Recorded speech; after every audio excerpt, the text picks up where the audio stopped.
había sido Versalles. Pero el edificio más rentable que se había hecho en Francia nunca había sido Versalles. O sea, Francia era Francia porque construyó Versalles, ¿no? Porque era el sitio donde se miraba todo el mundo, donde todo el mundo quería ser francés. Y se hablaba en Moscú y se hablaba francés, ¿no? Porque era la herencia de Versalles, ¿no? Esto lo dio Mitterrand, ¿no? Justo antes pues, de montar el nuevo París. Pero es verdad, o sea que realmente se criticó en su momento mientras estaba haciendo la ópera de Sydney porque estaba gastando los presupuestos. Dije, más el presupuesto gastó si Sydney, pues es Sydney en gran medida porque tiene esa ópera, ¿no? O sea que, bueno, pues entonces el valor que se estaba buscando no es que sonara bien, es que fuera lo que luego acabó siendo, ¿no? Sydney, ¿habéis renunciado alguna vez a una obra? Sí. Incluso en marcha. Sí. En marcha menos. ¿Cuáles son los motivos para renunciar a una obra? Pues si te está pidiendo algo que no estás dispuesto a hacer, ¿no? Porque no te interesa lo más mínimo. Pero sí, muchas veces. Sí, cuando ya no te valoran, no te respetan, ves que estás allí y ya las cosas quieren tomar otra dirección porque la propiedad, por el interés de otras cosas, ya no pinta nada, ¿no? Es decir, me quiero ir. Pasa que a veces te quieres ir y no felices. Pero sí que hay como muy pocas ganas, ¿no? Y no hemos intentado irnos y no hemos conseguido irnos y de algunas sí nos hemos ido, ¿no? Pero y en proyectos, el no iniciar algún proyecto también. El proyecto porque ves que es que lo que se está buscando no tiene nada que ver con lo que es un proyecto que nosotros entendemos que hay que hacer. Entonces, buena gana, es que es meterse en un avispero. También vuelve el tiempo, ¿no? Cuando hay oportunidades hay que tener cuidado con el tiempo porque tampoco es eterno, tienes una vida y cada proyecto requiere un tiempo, también, ¿no? ¿Cuál es vuestra media? ¿Cuánto tiempo lleva levantar un proyecto de edificación? Pues que si no cuentas la obra o que cuentas el proyecto, pues yo creo que un proyecto entre anteproyecto, primeras ideas y por muy rápido que vaya, pues es 8 meses, así, ¿no? Y para hacerlo en ese tiempo, ¿cuánta gente estáis en el estudio? Bueno, en el estudio estamos unos 25 a 30. Lo que pasa es que los proyectos tienen fases de desarrollo en que se necesita más intensidad de trabajo y entonces hay más gente concentrada en ese proyecto y otras fases en las que a lo mejor necesita un tiempo con menos intensidad de trabajo para ir bien y menos. Pero aquí la ventaja es que como todos están un poco al tanto de todo, pues hay la posibilidad de ir disponiendo un poco de los proyectos y las personas para apoyarse unos a otros, ¿no? Se apoyan muchas veces entre ellos sin que nosotros siquiera entremos en esto, ¿no? ¿Y un estudio profesional con 25 personas se puede permitir, por ejemplo, hacer una vivienda unifamiliar?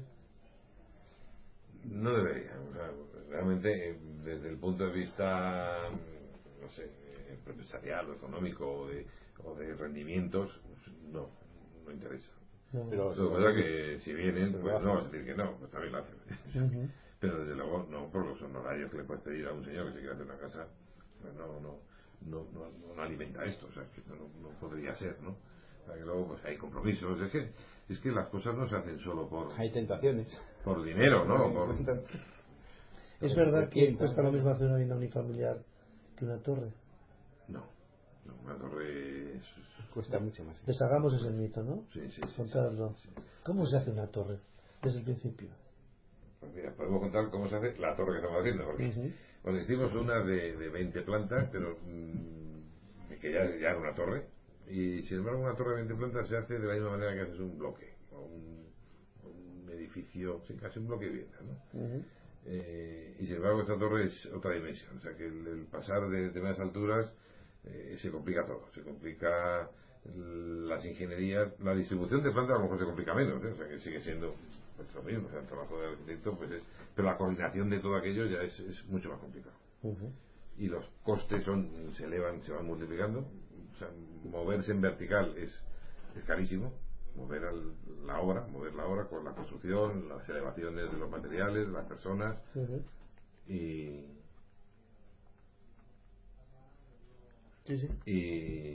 realmente es muy distinto, no puedes pensar que es lo mismo, ¿no? Los equipos de ingenierías y de colaboradores que son de otra dimensión y de otras proporciones en todo, ¿no?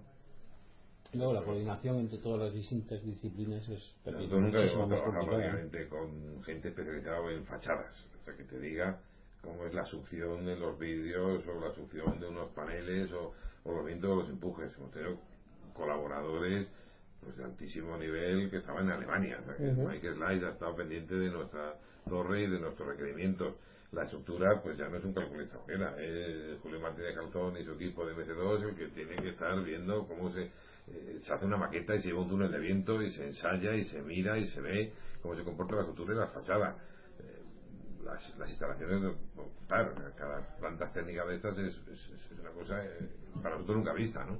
La cimentación, todo, realmente todo. ¿Pensáis que habéis podido experimentar con el proyecto de la torre? ¿Y eso ocurre? Pues sí, hemos tenido la suerte de experimentar muchísimo en cosas, porque esta torre que estamos haciendo tiene una fachada que no hay ninguna torre en el mundo que tenga esa fachada. O sea, no hemos utilizado un muro cortina que hemos retocado algo, una patente que ya existiera y hemos hecho algo más estético o la hemos adecuado a nuestro gusto. Hemos inventado una fachada que es una doble piel que creemos que está funcionando muy bien, que funcionará muy bien climáticamente, funciona muy bien respecto a fuego y tiene muchas ventajas en el mantenimiento y en el confort del edificio luego. Y al mismo tiempo tiene una estética distinta, es un edificio de piel abierta, de poro abierto, que respira, que crea un colchón térmico, que hace que el edificio no se recaliente, que la tremenda insolación que tiene pues no lo sufra. Sí, yo veo que además en el diseño de la fachada hemos estado metidos en todo, desde el diseño de las piezas hasta cómo se montaba, o sea, cómo se colocaba, el procedimiento de cómo se subía. Estuvimos hablando con los industriales. Claro, eso lo dices antes de empezar, lo lógico es que una torre no era pues una cosa más estandarizada, ¿no? Más experimentada, incluso que no nos hubieran dejado hacer lo que ha ocurrido, o sea, que hacer, porque lo único que las propiedades del mundo preguntaba, oye, pero edificios, enséñame una fachada así, le enseñamos cosas así, pero hechos en 7 plantas. No, pero en torres, en edificios de 250 metros hay algo, pues no había nada. Sí, de hecho, pero cuando íbamos preguntando en los túneles de viento, cuando íbamos preguntando a las ingenierías, pues todos decían que funcionaba. Y la propiedad se fijó de que, ¿no? Y el promotor dijo, pues adelante. Pero a mí el momento no dijeron eso, decir, es que si no hay ninguna así, por algo será. Entonces yo quiero que me garanticéis informes. Entonces pedimos informes de análisis previos sobre la idea inicial, se hicieron los estudios de viento, se hicieron sobre maquetas más grandes especiales para ver cuál era realmente el comportamiento. Y bueno, hacia todo eso pues la propiedad se fió. El túnel de viento se llevó a Canadá, que por esto es el mejor túnel de viento que funciona allí. Nos llevan todos los edificios altos del mundo y allí hasta metían humo, ¿verdad? Sí, cómo se movía el aire, el humo, cómo se comportaba con las lamas y cómo se comportaba tal, bueno, el ruido, porque también podía hacer un ruido excesivo esa fachada al estar abierta, pues podía silbar, ¿sabes? ¿No? Los vientos ahí arriba son tremendos, o sea que sin que a lo mejor en Madrid ese día sea un día de enorme viento, un día ventoso en Madrid, arriba es casi un viento importantísimo, ¿no? Pues está ya 200 metros separado del suelo y los vientos son... Y hay que acabarlo, porque claro, todo esto se va repitiendo planta. Bueno, en este caso la torre es de 2 usos, o sea que tiene que ser hotel, es un hotel 2/3 de la altura es hotel, y luego hay oficinas. Hay que superponer las estructuras, el núcleo y en fin, la misma fachada.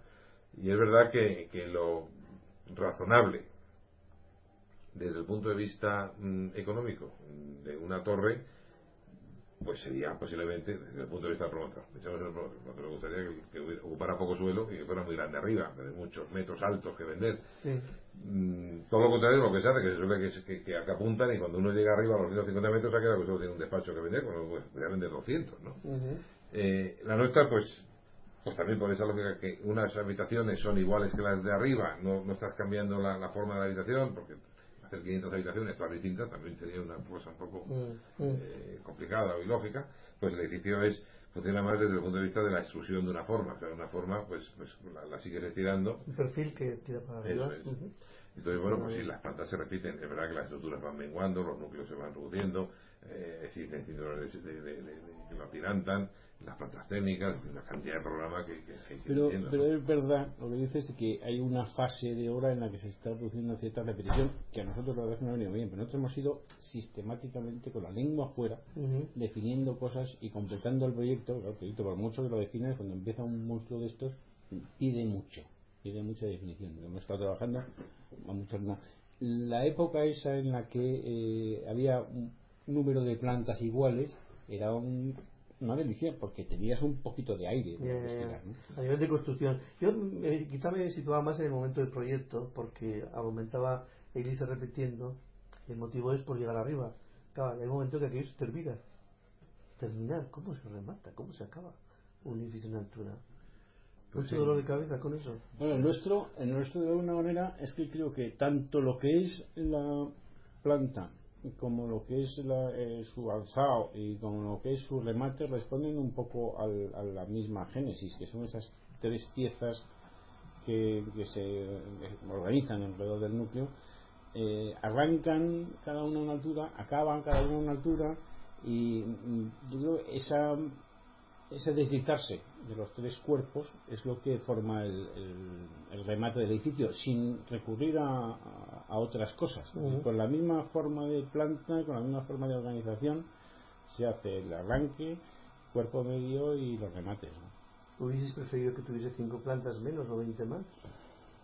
Algunas más, no hubiera estado mal, desde ¿Sí? luego. Admitía el proceso, admitía crecer más. Sí, seguramente. Bueno, de hecho es que nosotros, la edificabilidad de la torre, hay 3.000 o 4.000 metros, que vendrían a ser como 3 plantas, que están enterradas bajo tierra. Eso no cuenta. Que sí cuentan. Sí cuenta. Pero le restan altura, no, ¿entiendes? Y los metros Si cuadrados esas totales plantas, en vez de ser en un fijos. salón de convenciones que está debajo de la plaza, que un hotel requiere una gran dimensión de un salón de convenciones, pues no hubiera sido oficinas, esos 5.000 metros, 4.000 metros, hubieran estado más plantas de oficinas, ¿no? Bueno, pero el proyecto era el que era y ya no podía uno seguir estirándolo hacia arriba a base de... También había un pacto, ¿no? Porque la torre no vive sola, tiene 3 compañeras y hay una altura más o menos pero ¿no? efectivamente, pero esta no agota el máximo. En el plan inicial había unos mínimos y unos máximos. Había un mínimo de planta, me parece que eran 190 metros, era el mínimo que podía tener cualquier torre de altura, y 214 el máximo que podía tener espacio habitable. Hasta luego 250 con remates hasta 250.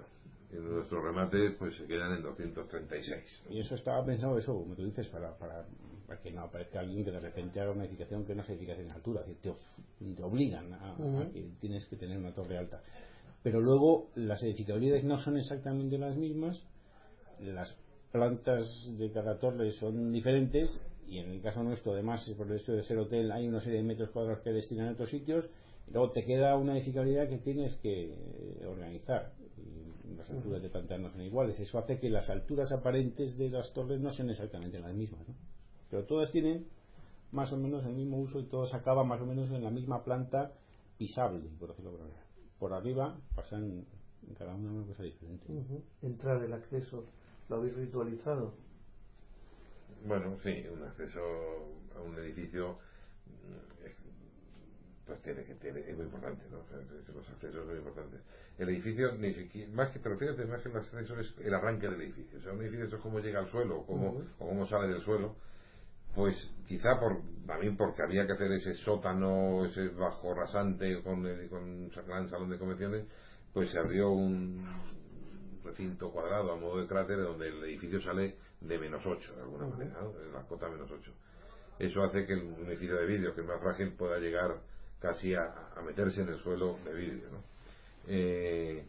Y luego pues el hotel da a la Castellana, ¿no? La calle importante, entonces si tiene un acceso doble, que es el acceso hacia los salones de convenciones que están debajo con unas escaleras mecánicas, y el acceso en puente que cruza ese foso hacia el hotel, cubierto por una especie de gran marquesina que todavía no se está montando, y tiene grandes luces y tal, o sea, que sí tendrá una cierta presencia. Sin embargo, las oficinas que entran por otro de los, ya no entran por la Castellana, entran a otro segmento de ese triángulo curvilíneo que es la torre, pues no tiene tanta llamada, ¿no? También se fuerza que los vestíbulos son muy altos. Nosotros, un edificio de estos tiene poca planta y había que meter 2 accesos diferentes. Ahí está. Uno para hotel, otro para oficinas. Entonces no puedes hacer una gran recepción. La recepción te encuentras por poca distancia de lo que es la fachada del edificio a lo que es el núcleo central. Entonces en el hotel se recurre a eso, a esa gran marquesina, una pieza. Y si no cuentas la obra, lo que cuentas es el proyecto, pues yo creo que un proyecto entre anteproyecto, primeras ideas y por muy rápido que vaya, pues es 8 meses, así, ¿no? Y para hacerlo en ese tiempo, ¿cuánta gente estáis en el estudio? Bueno, aquí en el estudio estamos unos 25 a 30. Lo que pasa es que los proyectos tienen algo que no estás dispuesto a hacer, ¿no? Porque no te interesa lo más mínimo, pero sí, muchas veces.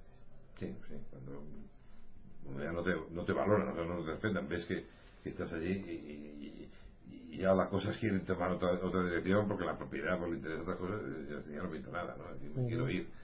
Pasa que a veces te que sí y no ofreces, pero sigues ahí con muy pocas ganas, ¿no?